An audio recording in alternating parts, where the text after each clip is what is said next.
This is the 2024 Chevrolet Corvette E-Ray, the one and only hybrid that General Motors sells. It uses the Stingray's 6.2-liter naturally aspirated V8, making 495 horsepower to power the rear wheels, and a 1.9 kilowatt-hour battery pack and 160 horsepower electric motor to power the front wheels. In combination, this powertrain produces 655 horsepower and pushes the car to 60 in a blisteringly quick 2.5 seconds. So really, there is only one question to ask about this car. Did Chevy simply make a faster Corvette or a better one? If you're looking at buying or leasing a new car, it could be a supercar like the Corvette E-Ray, or just a 3-row midsize SUV like this new Hyundai Santa Fe. Whatever type of car it is, I can help by curating a customized list of vehicle recommendations that fit your needs.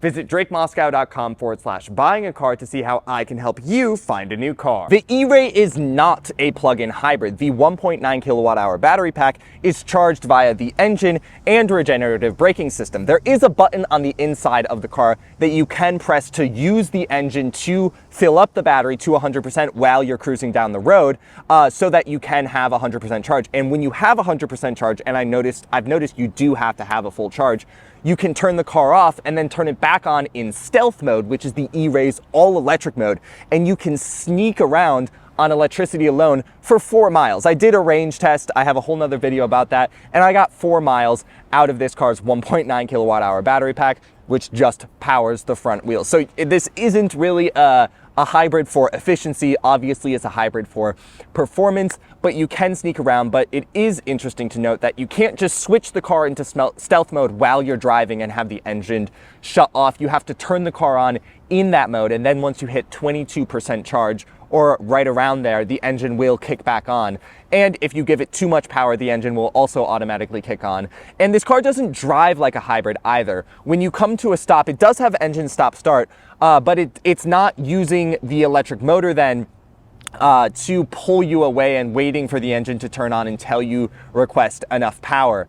It drives just like a normal internal combustion engine car. The electric motor just kind of adds that power assistance while you're pulling away. Now, other than the electric motor added onto the front axle, the E-Ray is also 3.6 inches wider than Stingray. It has the same width as Corvette Z06, so the proportions of the car are a bit more menacing. You're also going to notice a few more body-colored elements around front, especially down here, and I do think it really helps the car look more special and exotic. I also love this carbon fiber front splitter you get on this particular model. I also love the carbon fiber rims that this particular model has. This is actually a beautiful spec of the E-Ray. You have these carbon fiber rims with a red line around the outside, red brake calipers, a red and black interior, and this gray paint. I think it looks absolutely beautiful. Around back, you're also going to find a few more body colored elements than Stingray and this unique spoiler on the trunk lid, but you are going to get the exhaust tips from Stingray. You're not going to get the Z06's exhaust tips, but they do still sound really good, even though this is a hybrid.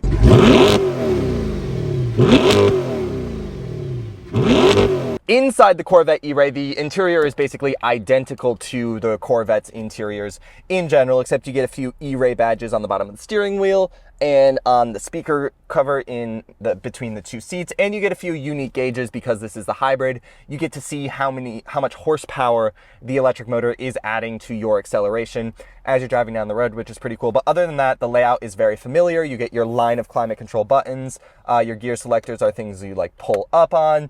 Pretty small screen, but it does CarPlay, which is nice. Fully digital instrument cluster, Alcantara steering wheel. It's a very nice cabin, perfectly acceptable. Not a whole lot of storage, but there actually is a lot of storage in the front and in the trunk. Driving the Chevrolet Corvette E-Ray, the first thing I notice is that this car is definitely more powerful than the Corvette Stingray, which I have spent some time in. You really notice the fact that the car, it doesn't spin out as much. When you floor the Stingray, you're getting 495 horsepower just to the rear wheels, and even though they put pretty wide rear wheels on the Stingray, it still has a tendency to spin out a little bit, especially if the tires are not warmed up enough. The E-Ray does less of that. You still can do it if the tires aren't warmed up, but because you now have an additional 160 horsepower pulling the front axle of the car forward, it really helps move the car forward, and you definitely get really good acceleration. I have seen the advertised 0 to 60 time out of this car, 2.5 seconds. It is so fast. This is a super twisty canyon road I'm on. Not really where the E-Ray is at home, because it is, you know, it is heavy with that added 1.9 kilowatt hour battery pack and that 160 horsepower electric motor. This does weigh more than something like the Corvette Z06, which makes roughly similar horsepower, but is a lot lighter because it doesn't have those electrical components. So this is more of a car that is really good in a straight line. It can handle a corner no problem, but it likes sweeping bends more. These tight corners, you know, this isn't a small car. It's a large vehicle, just the footprint of it. And so this is a really tight, narrow road. I kind of feel like I'm in Europe right now, but I'm just in Malibu. This car is still so good. The steering is fantastic. And so what I loved about the Stingray, and that this E-Ray also has, is you can just tell that the chassis of this vehicle is so set up for performance. This is a really impressive vehicle to drive, so athletic. And what the Stingray lacked was at that lower end, the acceleration. And this E-Ray definitely has a bit more of that. It really does feel so fast. And when you put your foot down, you might be able to hear it. You get not only the whine, I'm gonna turn you guys a little bit. You get not only the whine or the roar more of that 6.2 liter naturally aspirated V8, but you also get the kind of spaceship taking off whir of this electric motor. It's definitely pumped into the cabin, but it really does help give that audio sensation of acceleration. And that in conjunction with the naturally aspirated fire breathing V8 you have behind you, it's just a really cool experience to know that you are getting that electrical assist, that instant torque, which does also help fill out the lower end power band deficit that a naturally aspirated engine just naturally has. I said naturally twice there, but you know what I mean. This car is so quick. Oh my God, it just pulls you forward and it doesn't really let off. It's not like you get instant torque and then it suddenly fades away. It really does seem to keep accelerating even as you're hitting 60 miles per hour plus. It just keeps pulling you forward.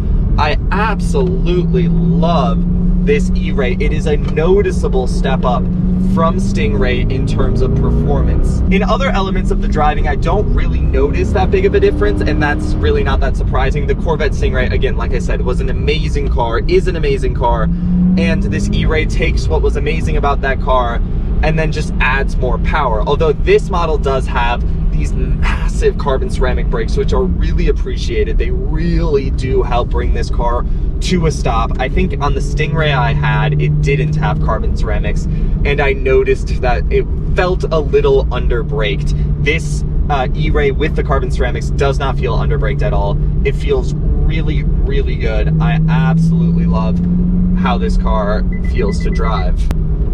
Oh my goodness, some of these corners are so tight.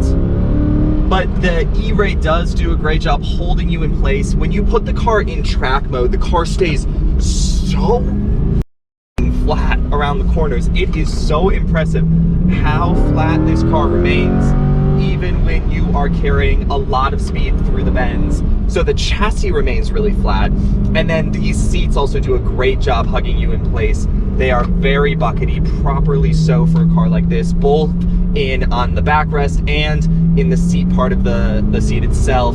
They just do a really good job making sure you are not sliding about the cabin as you corner this car, because you can push this car so fast around the corners because the chassis does remain really flat, especially in track mode. And it's interesting, it's very noticeable, the difference between Tour, Sport, and Track. It's a nice linear progression. When you are in touring mode, it's a lot softer of a ride. You really can kind of cruise down the road, cruise around town, and not really worry about a harsh ride or this car being super, stiff and aggressive. And then when you are pushing it, trying to push it in tour mode, it does feel a little soft, and it definitely leans a little more, but flick it over into sport and into track, those problems go away because it is so well tuned. I also really love the square steering wheel. I think it does help drive in an aggressive manner. So now that I've spent some time in the E-Ray, the only CA Corvette that's out that I haven't driven yet is the Z06. So I really want to get my hands on the Z06. The 0 to 60 performance timer. Come to a stop. I'm on a relatively flat section of road. 3, 2, 1.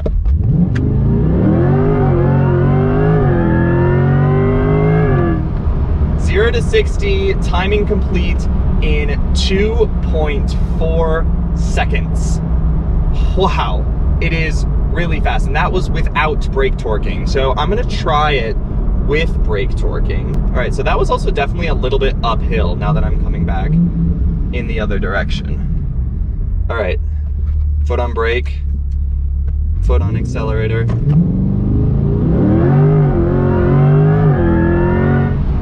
2.5 seconds, a little slower. I think brake torquing didn't help because I did have the traction control on, so the car was throttling the throttle. They were, you know, keeping the power a little reserved so that the wheels wouldn't spin out when I was trying to brake torque.